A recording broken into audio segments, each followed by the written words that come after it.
You ever ask yourself what happens to a space when it's left to deteriorate?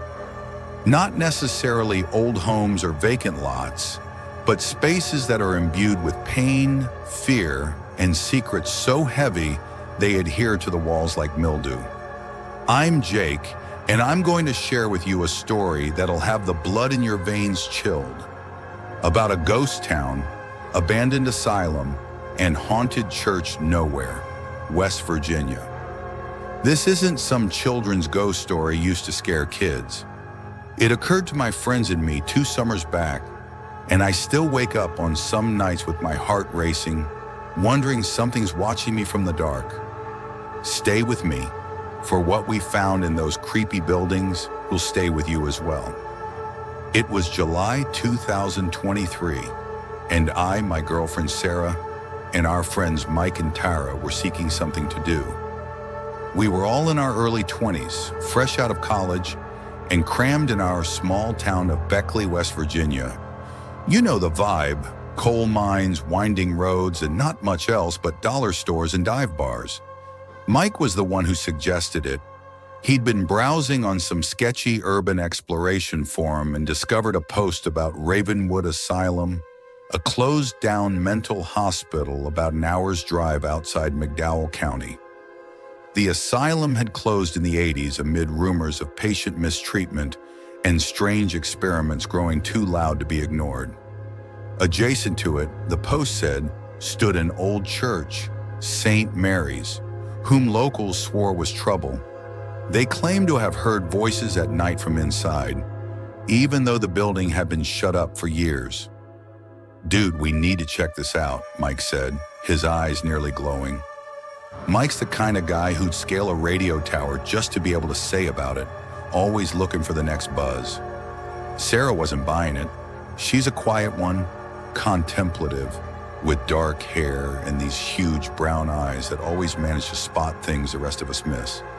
"Sounds like trouble," she said, curling a lock of hair around her finger. "What if it's unsafe?" "Falling through the floor unsafe." Tara, Mike's girlfriend, just laughed. She's loud, boisterous, with a half sleeve of tattoos and a habit of calling everyone babe. "Chill, Sarah, it's just some old buildings.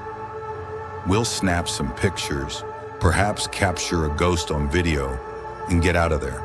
It'll be great." I wasn't sure at first. I never did care for ghost tales. They all seemed like hogwash, honestly. But the idea of exploring somewhere like that, a location frozen in time, piqued my interest. And 2, Sarah's wide-eyed worry motivated me to go, just to show her there was nothing to be afraid of. "All right, let's go," I told her. "But we're not hanging around, and we're bringing flashlights and a first aid kit." Sarah pouted but didn't argue. That's where we were crammed into Mike's rusty Jeep on a sweltering Saturday night, headed to Ravenwood. The drive was quiet, the only noises the purring engine and some indie mix Tara was obsessed with. McDowell County's sheer hill country and thick forest, the kind of place where your cell phone craps out on you and you start wondering if you and I are the last human beings on Earth. When we turned onto a twisted dirt road, the sun had already dipped below the horizon and the sky was a black, ominous blue. The asylum came first, a looming mass of brick and broken windows, half encased in ivy and spray paint. Its empty window frames looked down at us like vacant eyes. A short distance away, maybe 100 yards, stood St. Mary's Church, a low stone building with a sagging steeple that seemed to be begging to fall. We threaded behind a cluster of pines out of sight. "No need to billpost," I said, gesturing at the frayed no trespassing notices tacked to a mangled fence. Mike smiled, already filming with his phone. "Relax, man. Nobody's around here." We grabbed our equipment, flashlights, water, a pry bar Mike assured us we'd use, and headed toward the asylum. The air was damp, heavy with the smell of muddy earth and something bitter, like old chemicals. Cicadas buzzed, but they appeared to be staring at us, waiting for us to turn around. The front door was boarded up, but Mike found a broken window on the side. He entered first, his beam of light slicing through the blackness. "Holy shit," he breathed. "This house is insane." We entered behind him, stepping into what had once been a waiting room. The floor was littered with pieces of shattered glass, peeling paint, and plaster slabs. Inside was stale, like the building wasn't breathing. Sarah grasped my hand, her icy fingers. "I don't like this," she breathed. I wrapped my hand around hers. "We'll be quick, in and out." The asylum contained its fair share of long corridors and vacant rooms. Our flashlights illuminated flashes of rusty bed frames, overturned chairs, and papers scattered like dead leaves. Every step echoed, and the walls swallowed the sound. Mike was enjoying himself, narrating his video as if he were presenting some ghost hunting show. "Yo, check this out. Patient records." He held up a yellow file, the ink too faint to read. Tara laughed, but it sounded forced. "Creepy as hell, babe," she whispered, snuggling up to him. We reached a staircase that led down to what a broken sign called Treatment Wing. The air was colder as we descended, the smell of mildew stronger. Sarah held my hand more tightly. "Jake, maybe we should turn back," she whispered. I wanted to comply, but Mike was halfway down the stairs already, and Tara was urging him. "Come on, you wimps," she yelled. I gave Sarah a reassuring nod. 5 minutes, then we're out. The treatment wing was more terrible. The rooms downstairs were smaller, some with padded walls that were decaying and smeared. She had a metal chair bolted to the ground, leather straps slung like dead serpents. "What in the world did they do down here?" Tara demanded, her typical bravado dissolving. Mike, still rolling, didn't answer. He was too busy staring in on a scratch-marked wall, as if someone had tried to claw their way out. That's when we heard it, a slow, scraping sound, like something heavy was being dragged across the floorboards above us. We all froze. "What was that?" Sarah asked, her eyes wide. Mike dropped his phone, holding his breath to listen. The sound came again, slow and cumbersome, creeping down toward the stairs.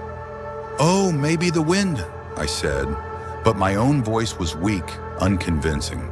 Tara shook her head. "It's not wind, Jake. It's completely still outside." We huddled there, flashlights trembling, waiting for the sound to stop. It didn't.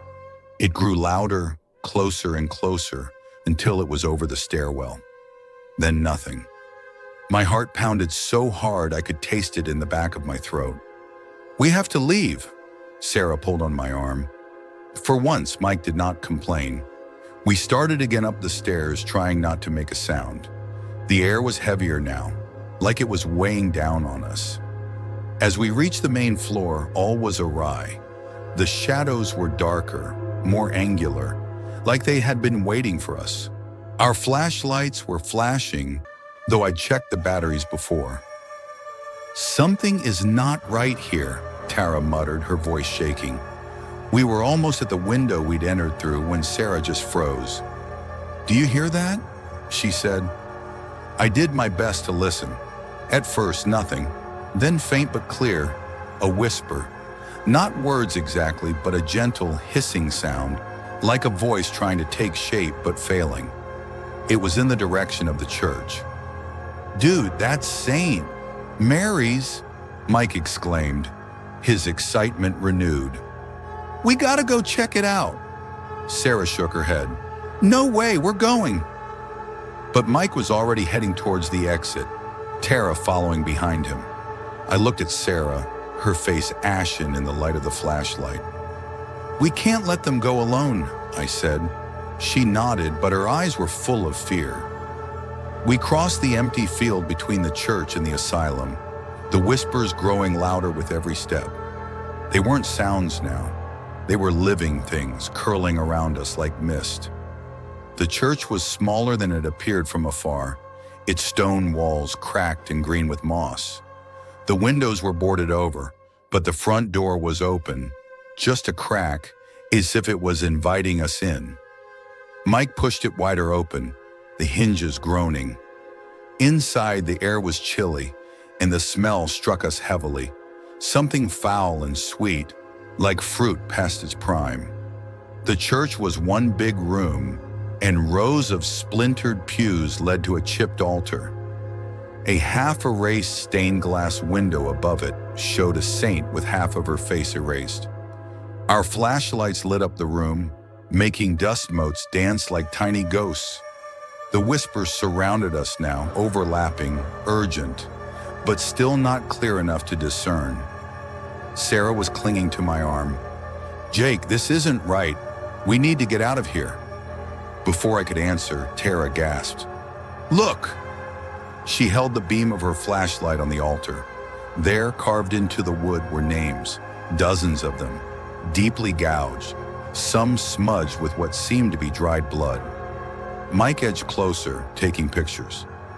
"This is some cult crap," he muttered, but his voice was trembling. I noticed something else, fresh footprints in the dust, from the altar to a door at the back. "Someone's been here," I said. "Recently." That's when the door slammed.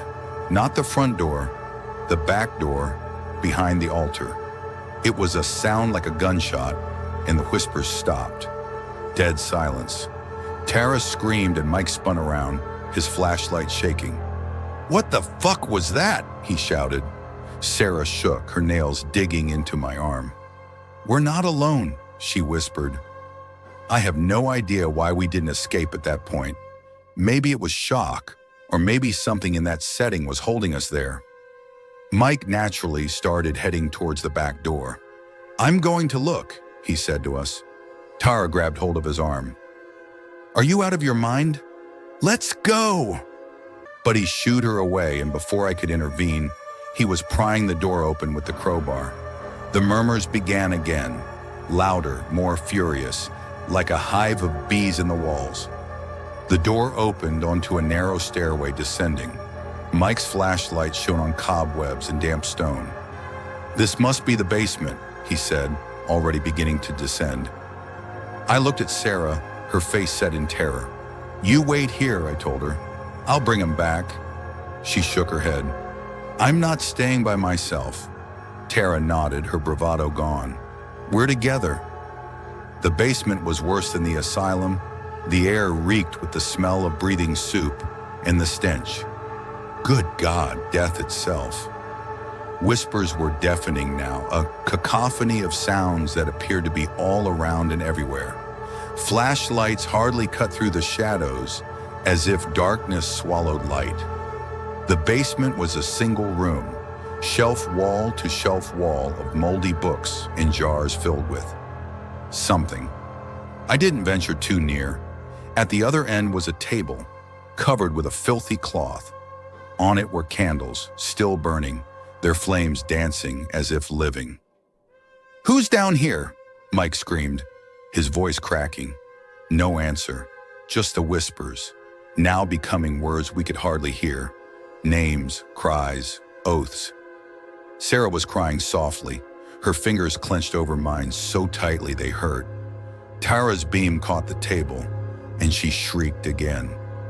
Under the tablecloth, barely visible, was the outline of a body. We backed away, tripping over each other when the candles ignited as suddenly as headlights. The whispers turned to a scream, a deafening, ear-piercing one that left my ears ringing. The cloth on the table moved, as if whatever was under it was sitting up. That's when we ran. Up the stairs, through the church, out into the field, not stopping until we were at the Jeep. My lungs burned and my legs were jelly, but we didn't turn around. We rode in silence. Sarah's muted crying and the roar of the engine the only noises. When we got back to Beckley, we couldn't talk about it really. Mike deleted his video without comment. Tara broke up with him a week later, citing that she couldn't sleep without looking at that table. Sarah and I are still together, but she's changed now. nervous, always looking over her shoulder. A month later, I excavated some. Ravenwood Asylum, it turned out, was linked to a 70s scandal.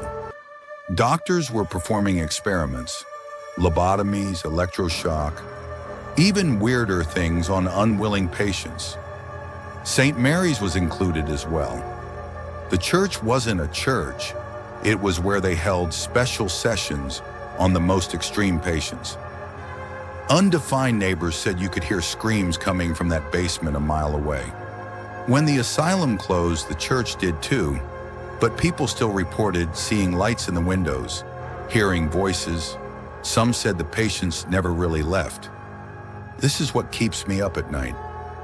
I read a news article from years ago about a groundskeeper who went missing in 2022, the last having been seen near Ravenwood.